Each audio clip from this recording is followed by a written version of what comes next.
ये पंजाब का वही जलियांवाला बाग है जहां जनरल डायर ने मासूम लोगों पर गोलियां चला दी थी, जिससे 1000 से ज्यादा लोग मारे गए थे और काफी लोग यहां से दीवार कूद कर भाग रहे थे, वो भी मारे गए थे और 120 लोगों ने इस कुएं में कूद गए, लेकिन वो वहां भी नहीं बच पाए। तो आगे वीडियो में हम ये पूरी जगह भी देखेंगे और समझेंगे एग्जैक्टली यहाँ पर क्या हुआ था और क्यों और किसने जनरल डायर को अमृतसर भेजा था और ऐसा 3 दिन पहले क्या हुआ था जिसका बदला जनरल डायर को भी यहाँ के लोगों से लेना था। हाय गाइस, आज के ब्लॉग में हम आए हैं पंजाब के अमृतसर के इस जलियांवाला बाग में, जहां आज से है ना 106 साल पहले इसी जलियांवाला बाग में ब्रिटिशर्स ने मासूम लोगों पर गोलियां चला दी थी और उस टाइम पर है ना करीब 20,000 लोगों की भीड़ इकट्ठा हुई थी ब्रिटिशर्स का रॉबलेट एक्ट के खिलाफ पीसफुल प्रोटेस्ट करने के लिए। और वो रॉबलेट एक्ट क्या होता है उसके बारे में हम आगे बात करेंगे। पहले हम ये जलियांवाला बाग को समझ लेते हैं। ये गोल्डन टेम्पल के बाजू में बना हुआ 6.5 एकड़ का मैदान जैसा है। ये मैदान पब्लिक के लिए हमेशा ओपन रहता था और आज के टाइम पे आपको देखो थोड़ा सा ये रेनोवेटेड देखने के लिए मिलता है, लेकिन ये पहले ऐसा रेनोवेटेड नहीं था, सिर्फ एक पूरा प्लेन मैदान था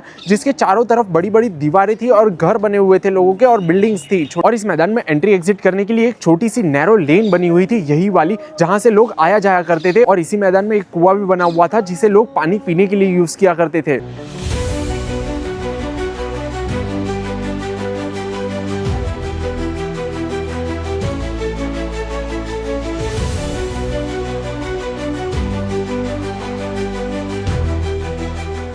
सबसे पहले मैं आपको बता देता हूँ उस दिन पर एग्जैक्टली यहाँ पर क्या हुआ था। तो ये बात है 13 अप्रैल 1919 की। तो उस दिन है ना लोग ब्रिटिशर्स के रॉबलेट एक्ट के खिलाफ यहाँ पर पीसफुल प्रोटेस्ट करने के लिए इकट्ठा हुए थे और भीड़ है ना करीब 20,000 लोगों की यहाँ पर इकट्ठा हुई थी। तो जनरल डायर को भी जैसे ये बात पता चली यहाँ पर लोगों के इकट्ठा होने की, तो उसने सबसे पहले एक फाइटर जेट भेजा लोगों की भीड़ यहाँ पर देखने के लिए। और फिर जनरल डायर भी निकल पड़ा अपने 51 सैनिकों को लेकर जो गुरखा और बलूच रेजिमेंट के थे, जिनको स्पेशली नेपाल और अफगानिस्तान से बुलाया गया था यहाँ पर अटैक करने के लिए, क्योंकि यहाँ पर जो पहले से सरदार आर्मी जो मौजूद थी वो लोग है ना अपने लोगों पर कभी वार नहीं करते थे, इसलिए इन लोगों को स्पेशली बुलाया गया था। और वो डायर अपने साथ एक बड़ी सी मशीन गन भी लेकर आया था, लेकिन यहाँ की लेन छोटी होने की वजह से वो मशीन गन को है ना अंदर की तरफ नहीं लेकर आया, इसलिए वो मशीन गन को उसने बाहर ही छोड़ दी और अपने सारे सैनिकों को लेकर वो अंदर घुस गया, जिसमें से 25 सैनिक आगे बैठ गए अपनी पोजीशन लेकर और दूसरे 26 सैनिक पीछे खड़े रहे। और जनरल डायर ने लोगों को कोई भी वार्निंग नहीं दी और डायरेक्ट सैनिकों को फायर करने के लिए कह दिया। तो तभी सैनिकों ने अंधाधुंध फायरिंग करना स्टार्ट किया, जिससे कि लोगों को है ना गोलियां लगना स्टार्ट हो गई और किसी को पैर में लगी, किसी को सर पर लगी, किसी को पीठ में लगी। और फिर लोग है ना यहाँ वहाँ भागने लगे बचने के लिए। काफी लोग है ना यहाँ की दीवारों पर चढ़ने लगे यहाँ से कूदने के लिए, लेकिन वहाँ भी सैनिक गोलियां चला रहे थे, जिसके निशान है ना हमें आज भी यहाँ की दीवारों पर देखने के लिए मिलते हैं। उस टाइम पर नजारा कुछ ऐसा हो गया था कि लोगों के भागने की वजह से चारों तरफ धूल ही धूल उड़ रही थी और लोगों को खून ही खून दिखाई दे रहा था और लाशों का ढेर बनता जा रहा था। लेकिन ये सब देखकर भी जनरल डायर को कुछ भी पछतावा नहीं हो रहा था, क्योंकि उसको तो अपना बदला लेना था मरे हुए ब्रिटिशर्स का, जिसके बारे में हम आगे बात करेंगे। और काफी लोगों ने तो यहाँ बने हुए कुएं में ही कूदने लगे, लेकिन वहां भी वो लोग नहीं बच पाए क्योंकि पानी में दम घुटने की वजह से। और जहां जहां लोगों की ज्यादा भीड़ दिखाई देती थी डायर वहां पर फायरिंग करने के लिए कहता था और गोलियां भी सिर्फ तभी रुकती थी जब सैनिकों को रीलोड करनी होती थी। ये गन फायर है ना 10 मिनट तक चला था, जिसमें 1600 से ज्यादा गोलियां फायर की गई थी, जिसमें 1500 से ज्यादा लोग मारे गए थे और 2000 से ज्यादा लोग इंजर्ड हुए थे, क्योंकि एक एक गोली है ना 2-2, 3-3 लोगों को एक साथ में लग रही थी। और फिर 10 मिनट बाद है ना डायर ने फायर को रोकने के लिए कहा, क्योंकि उनके पास गोलियां खत्म हो रही थी। और फिर तभी डायर उसी रास्ते से बाहर निकल गया और उनकी पूरी सेना है ना वही रास्ते से बाहर निकल गई और बाहर डायर की जीप खड़ी हुई थी जिसमें डायर बैठ गया और पूरी सेना है ना उसके पीछे मार्च करते हुए चली गई। और जो मारे गए थे उसमें काफी सारे बच्चे, बूढ़े, बड़े, लेडीज और प्रेग्नेंट लेडीज भी थी। और फिर बाद में ब्रिटिशर्स ने तो ये बताया था कि 200-300 लोग मारे गए, लेकिन इन रियलिटी में है ना करीब 1500 से ज्यादा लोग मारे गए थे, जिनका ऑफिशियल रिकॉर्ड्स में कभी नाम ही नहीं आया था। फिर डायर भी यहाँ से निकलने के बाद वो 6:30 बजे अपने कैंप में पहुंचा था, जहां से उसने पूरे शहर की बिजली और पानी भी काट दिया था। और पूरी रात इस जलियांवाला बाग में उसने किसी को भी, डॉक्टर को भी आने नहीं दिया और किसी जान पहचान वाले को अपनी बॉडी भी यहाँ से बाहर नहीं ले जाने दी। फिर रात को 10 बजे जनरल डायर वापस शहर में निकला था ये देखने के लिए कि लोग कर्फ्यू का बराबर पालन कर रहे हैं या नहीं।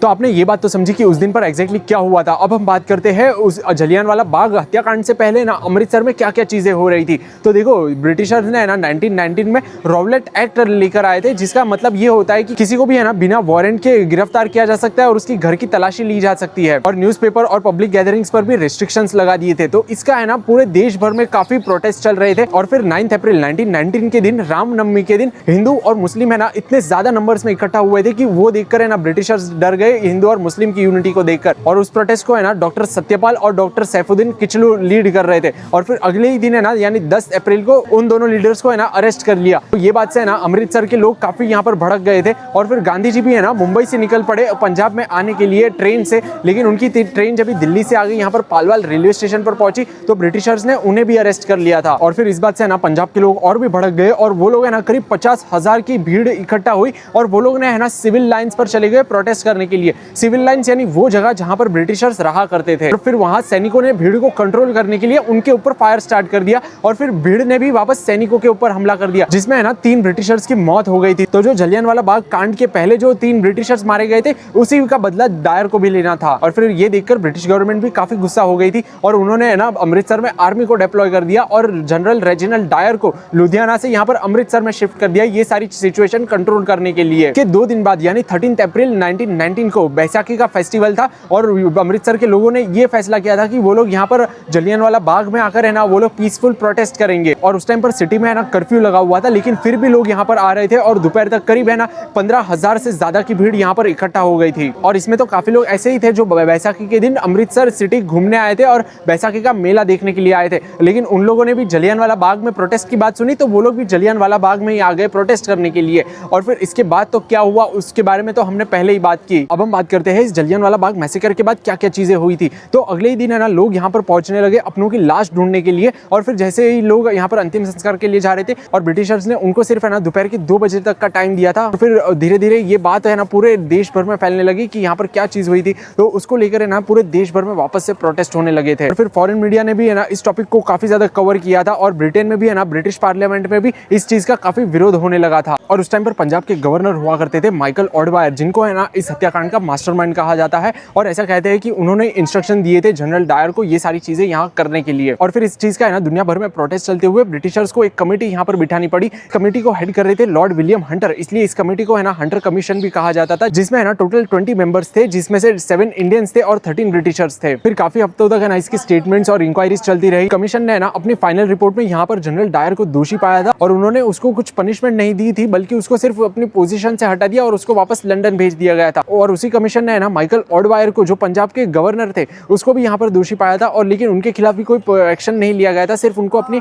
पोजीशन से हटा दिया गया और फिर उनको भी लंदन भेज दिया गया था। जनरल डायर जो था उसकी 1928 में है ना ब्रेन हेमरेज के कारण मौत हो गई थी। और जो माइकल ऑडवायर था उसकी भी हत्या कर दी थी 1940 में सरदार उधम सिंह ने लंदन में जाकर उनको है ना एक सेशन में गोली मार दी थी। और वैसे जाकर है ना यहाँ पर जलियांवाला बाग का बदला उन्होंने लिया था। अगली वीडियो में मैं आपको उन चीजों के बारे में बताने वाला हूँ कि केसरी पार्ट 2 मूवी में कैसे आपको चीजें थोड़ी मैनिपुलेशन की गई थी, कैसी आपको फिक्शनल स्टोरी वहां पर दिखाई गई थी। तो वो सारी चीजें ना जो केसरी मूवी में दिखाई गई थी वैसे कोर्ट ट्रायल्स है ना रियलिटी में नहीं हुए थे, उसके बारे में डिटेल में ना हम अगले वीडियो में बात करेंगे। तो बस अभी हम है ना ये वाला वीडियो यहीं पे एंड करते हैं। So guys, thank you very much for watching this video. If you enjoyed this video, do hit the like button and don't forget to subscribe to my channel and also click the bell icon. So guys, stay safe, spread love and happiness, do whatever you want to do, but don't do the wrong things. See you in the next video very soon. Till that time, goodbye.